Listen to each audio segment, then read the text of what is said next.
Hello दोस्तों, आप सभी का स्वागत है आपके अपने YouTube channel the crown study में। दोस्तों, डेली करंट अफेयर्स के इस शो में आज हम लोग 22 जनवरी के करंट अफेयर्स को डिस्कस करने वाले हैं।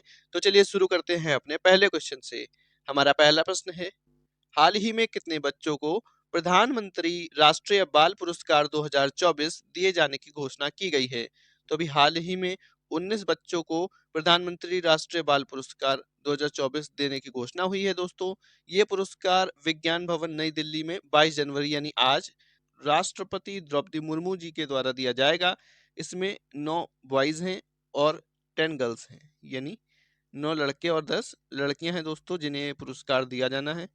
अगला प्रश्न है, हाल ही में किसने 47वें अंतर्राष्ट्रीय कोलकाता पुस्तक मेले का उद्घाटन किया है? तो 47वें अंतर्राष्ट्रीय कोलकाता पुस्तक मेले का उद्घाटन दोस्तों ये ममता बनर्जी ने किया है। पश्चिम बंगाल की मुख्यमंत्री हैं ममता बनर्जी। दोस्तों, 47वें अंतर्राष्ट्रीय कोलकाता पुस्तक मेला का उद्घाटन दोस्तों सेंट्रल पार्क बोई मेला प्रांगण कोलकाता पश्चिम बंगाल के अंदर इसका आयोजन किया जा रहा है। कब से कब तक ये मेला चलेगा?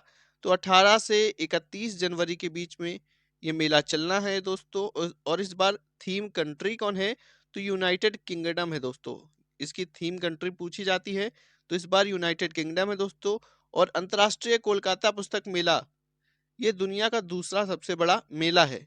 अगला प्रश्न है, हाल ही में पेप्सिको इंडिया का नया सीईओ किसे नियुक्त किया गया है? तो पेप्सिको के इंडिया के लिए दोस्तों, पेप्सिको का इंडिया के लिए सीईओ दोस्तों जागृत कोटेचा जी को नियुक्त किया गया है। इससे पहले कौन थे? तो अहमद अल शेख ये इस पद पर कार्यरत है दोस्तों। अब जागृत कोटेचा को पेप्सिको इंडिया का नया सीईओ बनाया गया है। ये रही जागृत कोटेचा की इमेज दोस्तों। अगला प्रश्न है, हाल ही में किस हवाई अड्डे को विंग्स इंडिया अवार्ड्स 2024 में वर्ष के सर्वश्रेष्ठ हवाई अड्डे का पुरस्कार जीता है?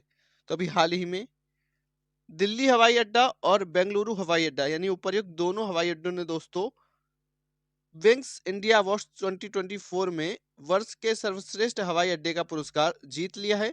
दिल्ली के हवाई अड्डा इंदिरा गांधी अंतर्राष्ट्रीय हवाई अड्डा को और बेंगलुरु के केम्पेगौड़ा अंतर्राष्ट्रीय हवाई अड्डे को दोस्तों ये पुरस्कार दिया गया है।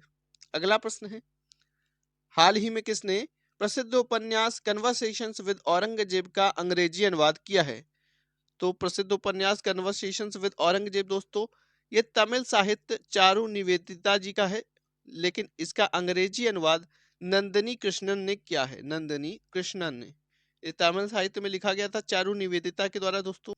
इसका ट्रांसलेशन दोस्तों किया गया इंग्लिश में। अगला प्रश्न है, हाल ही में किस राज्य के फल कच्ची खरेक को जीआई टैग प्रदान किया गया है?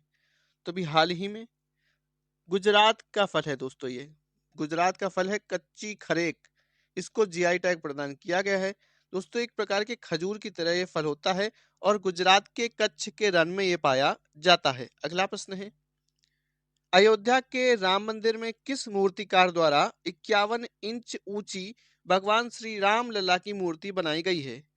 तो दोस्तों आज है 22 जनवरी और 51 इंच की ये जो प्रतिमा है दोस्तों ये आज गर्भगृह में स्थापित की जाएगी।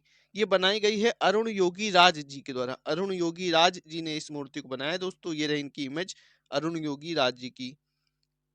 ये मूर्ति है दोस्तों जो गर्भगृह में स्थापित की जाएगी। इसकी खासियत है कि इसमें भगवान के 10 अवतारों को उसमें शामिल किया गया है।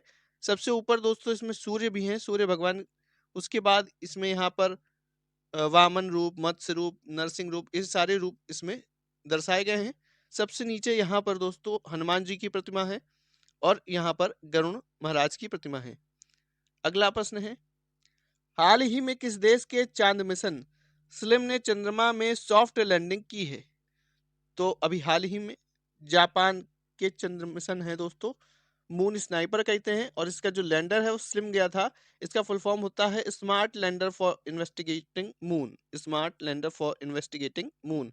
इसे H2A रॉकेट से भेजा गया था दोस्तों। H2A रॉकेट से जापान चंद्रमा पर सॉफ्ट लैंडिंग करने वाला दोस्तों 5वां देश बन गया है। चौथा देश भारत बना था। अगर बात करें दक्षिणी ध्रुव पर पहुंचने की तो चंद्रमा के दक्षिणी ध्रुव पर पहुंचने वाला भारत पहला देश बना था दोस्तों। अब इसने सॉफ्ट लैंडिंग करी है जापान ने। उसके कहां पर की है? तो दोस्तों चंद्रमा के सियोली क्रेटर में। कहां पर? चंद्रमा के सियोली क्रेटर में दोस्तों उतरा है और इसने लगभग 4.5 महीने का समय लिया है।